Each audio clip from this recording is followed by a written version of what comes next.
Bismillahirrahmanirrahim. Assalamualaikum Ibu. Perkenalkan saya Dr. Laura. Ya. Baik Ibu namanya siapa? Ibu Lala. Ibu Lala Putuan. Alamatnya di mana Ibu? Di Jalan Sumatera. Di Jalan Sumatera. Tanggal lahirnya 15 Januari tahun 2000. 15 Januari 2000. Ya. Ibu bekerja. Kerjanya apa Bu? Pegawai swasta. Pegawai swasta. Baik Ibu, keluhannya apa?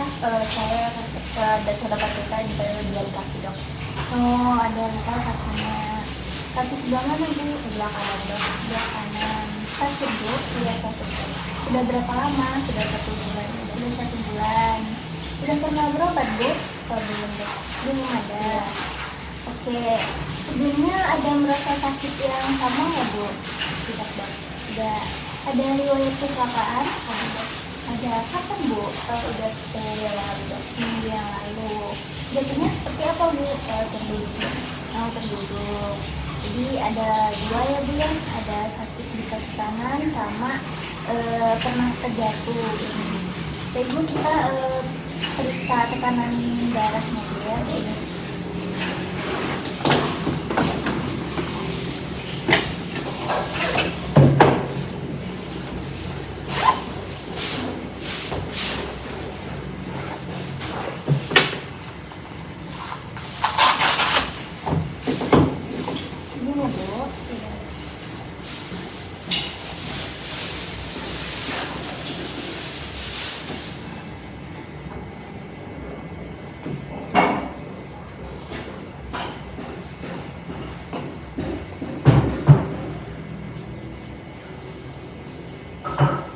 Baik Ibu, setelah saya hitung nadinya dulu. Mohon maaf Ibu.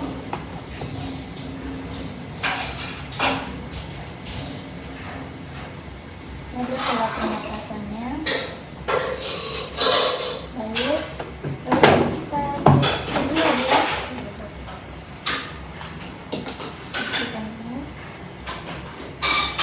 Di bagian kaki. Ya. Baik Bu, lututnya ada rasa sakit Bu? Ada nyeri? Nyeri. Lalu tadi saya lihat Ibu ini berjalan seperti ada kelemahan ya Bu ya pada kakinya serta ada kaki, betul Bu? Ya. Ya, lalu kakinya juga ada sedikit bengkok ya Bu ya. Lalu jalannya juga tidak stabil. Baik Bu, di sini kita akan melakukan pemeriksaan fisik terkait keluhan Ibu. Tujuannya untuk kita mengetahui kenapa bisa kaki Ibu itu sakit, ada lukanya. Lalu kita juga nantinya bisa kasih obat ya Bu ya. Ibu bersedia Bu? Baik Ibu, boleh langsung berbaring di meja pemeriksaan ya. Baik, di sini kita sebelum melakukan pemeriksaan akan mencuci tangan dengan 6 langkah WHO.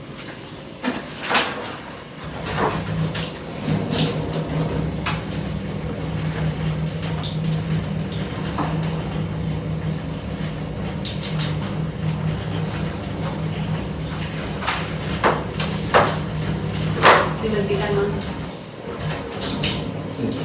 Diberikan enggak? Ada? Setelah mencuci tangan, kita akan memakai handscoon steril.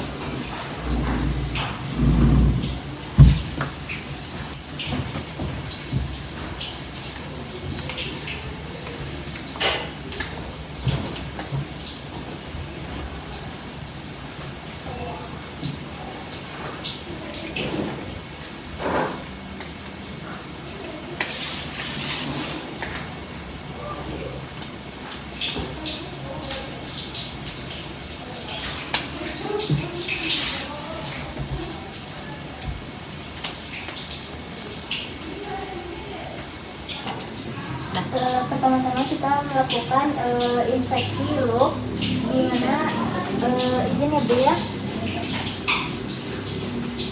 Kita periksa kulit dari pasien. Di sini tampak ada kebiruan. Lalu kita periksa luka pada pasien. Terdapat luka di kaki kanan pasien. Lalu jaringan parutnya di kaki pasien ini tidak ada. Lalu ada perubahan warna lain. putih warna merah. Lalu untuk bentuknya ini ada sedikit pembengkakan terlokalisir pada kaki pasien, ada terdapat mata di kaki pasien. Lalu selanjutnya muscle wasting, di mana ada kehilangan massa otot jika dibandingkan dengan sisi yang satunya lagi. Untuk deformitas kita bandingkan sisi kaki kanan dan kiri pasien, melihat apakah ada pemendekan. Di sini tidak ada amputasi kaki dan terjadi pemendekan. Lalu selanjutnya kita ke pemeriksaan palpasi atau feel. Pertama kulitnya, ini kulitnya terasa dingin atau hangat. Kulit pasien ini hangat.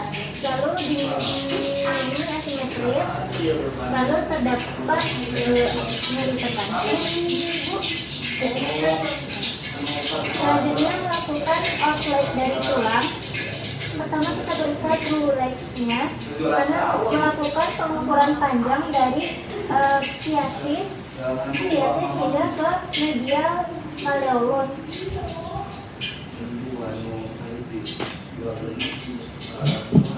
Izin ya Bu ya. Baik, setelah itu kita nilai appearance leg-nya, di mana umbilicus atau sigmoid processus itu bagian atas medial malleolus.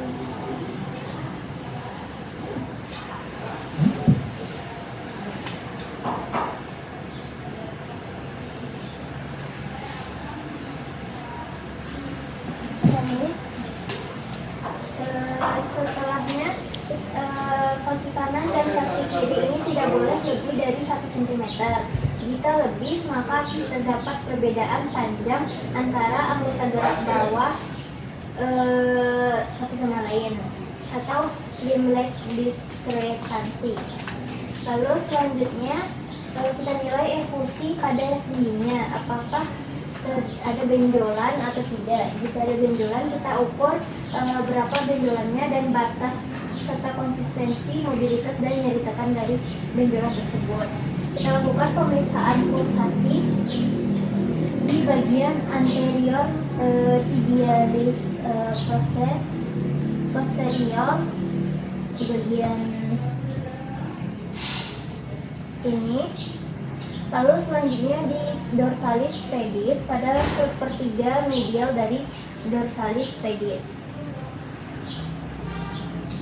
Lalu setelah itu kita menilai capillary refill time-nya, periksa CRT pada kuku jari. Normal sekitar kurang dari 2 detik. Jika seandainya lebih dari 2 detik, maka terjadi pemanjangan. Lalu kita periksa sensasi pada pasien di kedua sisi tubuh pasien. Sensasi kasar dan halus itu menggunakan sikat atau kapas yang disediakan, lalu diaplikasikan ke kulit pada ekstremitas yang terjadi cedera dan membandingkannya dengan yang sehat. Terasa Bu? Terus selanjutnya kita nilai sensasi nyeri dari pasien menggunakan tusuk gigi.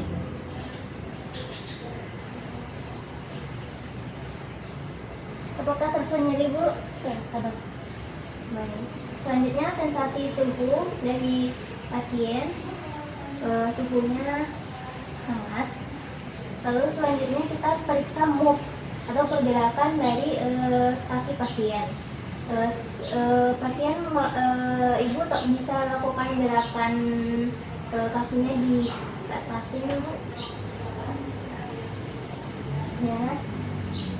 Pada lower limb itu kita nilai hip joint-nya, knee joint-nya, serta ankle joint dan juga interphalangeal joint-nya. Lalu kita periksa gerakan yang serupa dengan dibantu dan bandingkan dengan yang tadi.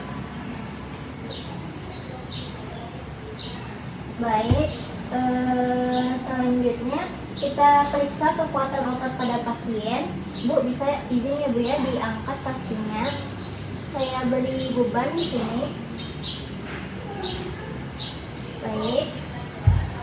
Di sini M4 dia dapat menghasilkan gerakan melawan gravitasi, dapat menahan resistensi beberapa lama, tapi kemudian jatuh. Setelah itu kita periksa apakah ada trauma melalui drawer test, collateral ligamen, meniscus, dan juga ankle-nya dengan Simon test. Pertama, anterior drawer test itu pastikan lutut pasien ini pada sekitar 90 derajat fleksi.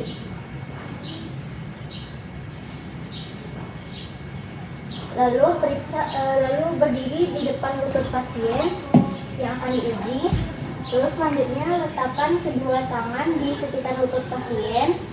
Lalu tangan yang lebih dekat dengan pasien harus menahan bagian belakang betis, dan bagian tangan yang lebih jauh harus menempatkan tangan di bawah paha pasien. Lalu menciptakan gerakan drawer ke depan. Lalu selanjutnya amati sampai mana tibia dapat digeser ke depan tanpa hambatan. Hasilnya ini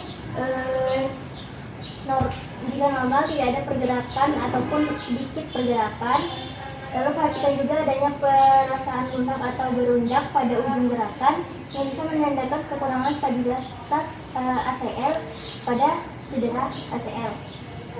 Lalu selanjutnya kita collateral ligament assessment atau collateral ligament assessment, varus stress test dengan cara memegang satu pasien ini terlentang di meja pemeriksaan, lalu dua kaki ini sedikit ditekuk di lutut, lalu berdiri di posisi lutut yang akan diuji. Lutut ini sekitar 20 sampai 30 derajat fleksi. Selanjutnya amati sejauh mana lutut ini dapat membengkok atau membuka ketika tekanan diberikan.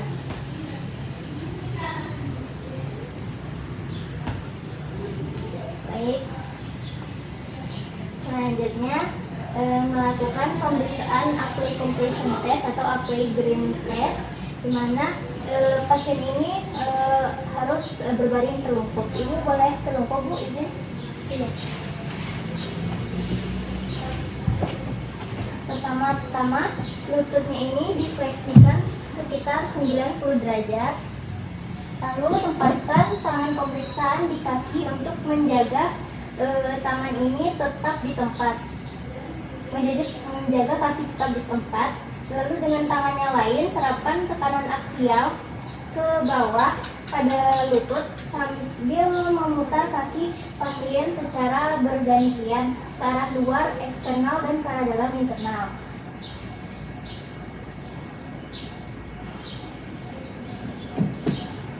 Baik,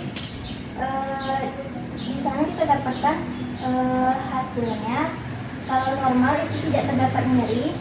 Lalu karena terdapat nyeri dan perbedaan gerakan pergeseran yang tidak normal, maka itu ada gangguan pada meniskusnya. Lalu kita lakukan pemeriksaan Simon test atau Thompson test untuk menilai struktur dari tendon Achilles. Instruksikan pasien ini untuk terlungkup atau berbaring miring dengan kaki yang akan diujinya itu menggantung di luar meja pemeriksaan. Lalu remas bagian betis otot gastrocnemius yang akan berkontraksi dengan daya tarik selanjutnya yang dialirkan melalui tendon Achilles. Hasilnya ini jika kakinya itu bergerak secara plantar fleksi maka normal. Namun di sini tidak ada pergerakan karena hilangnya kontinuitas antara gastrocnemius dan juga kakinya, menandakan adanya ruptur tendon Achilles. Baik Ibu, alhamdulillah pemeriksaan kita sudah selesai. Dari hasil pemeriksaan tadi ada beberapa tes yang positif. Ibu ini saya diagnosa mengalami ruptur tendon Achilles ya. Sampai di sini ada yang ingin ditanyakan, Bu? Enggak ada. Ya. Untuk yang selanjutnya nanti bisa kontak saya lagi ya Bu ya. Terima kasih Bu, semoga cepat sembuh. Terima kasih dok.